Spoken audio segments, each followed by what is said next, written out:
sukat akalain. Simulat sa pool, higit sa kapatid ang turing ko sa relasyon natin bilang magkaibigan. Pero kagaya ka rin nilang handang kalimutan ang lahat sa isang gabing pakikipagkantutan. Wang, unang-una ko agad nakita abay ang panty ni Inang, hawak-hawak ni Badang. Habang nagsasalsal, baka sa namumutlang muka, ang pagkalabis na tigang, pukin ang ina mo, manyakis ka Badang. Nung sinasabi, pukin ang ina mo, manyakis ka Badang. Ang dami mong atraso, asan yung mga pasamo?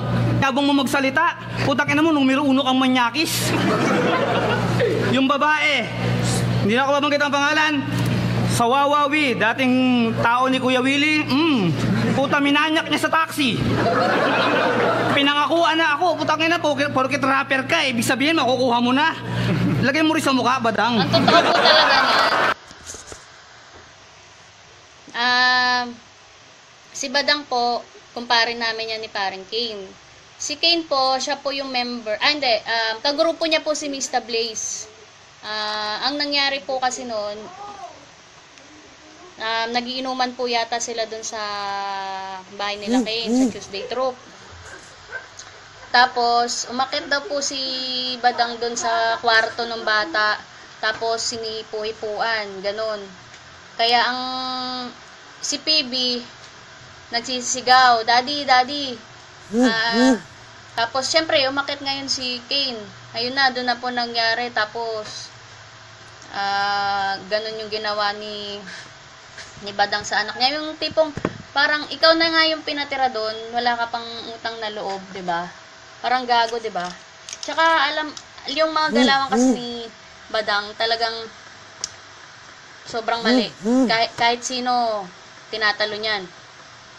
'Di ba nga, nagme-message sa akin, hindi ko ina-accept. Kasi alam ko galawan yan matagal na. Matagal namin sa Tuesday Troop. Tapos makakita nga lang yan ng kahit hindi magandang chicks, basta may butas, pwede na rin eh. Basta masabi niya lang na fuckboy siya eh, literal. Pero kasi tol, maling-mali yun. Ngayon, nandiyan ka tuloy ngayon sa kulungan. O, ano nangyari sa'yo? Diba, imbis na maganda yung ng community ng hip-hop, ikaw sumisira tol, pangit yung ganun. Wag mo kaming idamay. Kung gusto mo mga ganyang galawan, pansarili mo lang. Sinasali mo pa kami. Ginagalit mo ako eh. Bis na hindi ko lalabas yung scandal mo eh. Yung tinitira mo yung aso nila Kane eh. Pati aso, gusto mong tirahin eh. Eh, nako na, sobrang libog talaga nun. Grabe. Lahat, tinatalo nun. Alam nyo ba yung aso nila Kane? Inaano nun, dinadya ko nun. Hindi nga, real talk yan, promise. Kaya sa lahat na may galit kay Badang, o yan, pagkakataon nyo na. Wala po akong pakialam kahit na i-share nitong video na to. Kahit na ano niya pa yung mga, totoo naman po kasi lahat ng sinasabi ko. At saka mahirap po magsinungaling. At least nag-live ako, totoo. Yan. Noon, habang nagpupukpo. Diba? Pangit yung ganun diskarte, tol. Ang laki na respeto namin sa'yo, pero ginawa mo, binaboy mo lang. Kaya, pasensyahan tayo kung nag-live ako kasi kumpare ko yan si Kane. Alam niyan, talagang sagrado. Lahat, respeto. Pero ngayon, wala na kami respeto sa'yo eh. Tablado ka na. Imbis na okay yan lahat. Wala tayong magagawa kung ganyan ang ano mo. So, alam niyo po ba na nangyayari pag nasa kulungan?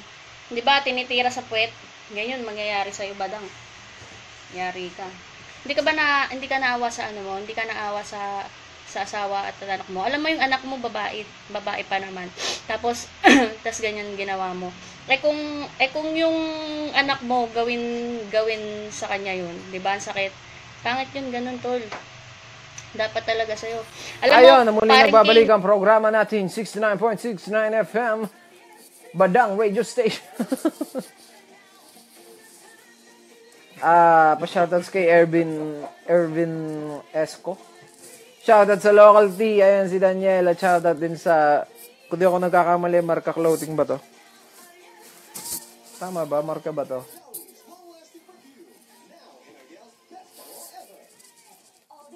God bless. Yun ang lagi kong sinasabi kay Rian. Wag na wag tataluhin ang mga nag-God bless. Thou shall not repeat. Meron kasi kami mga golden rule. Kaso hindi namin pwedeng sabihin sa inyo. Shit, pamaunin. Ayaw mag-recollect.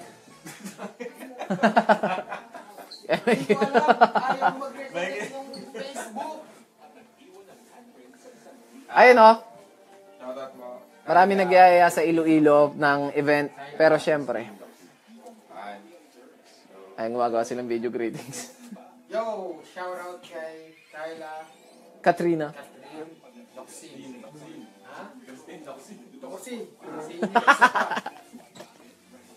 Yo, shoutout kay Kyla, Christine, Doxin.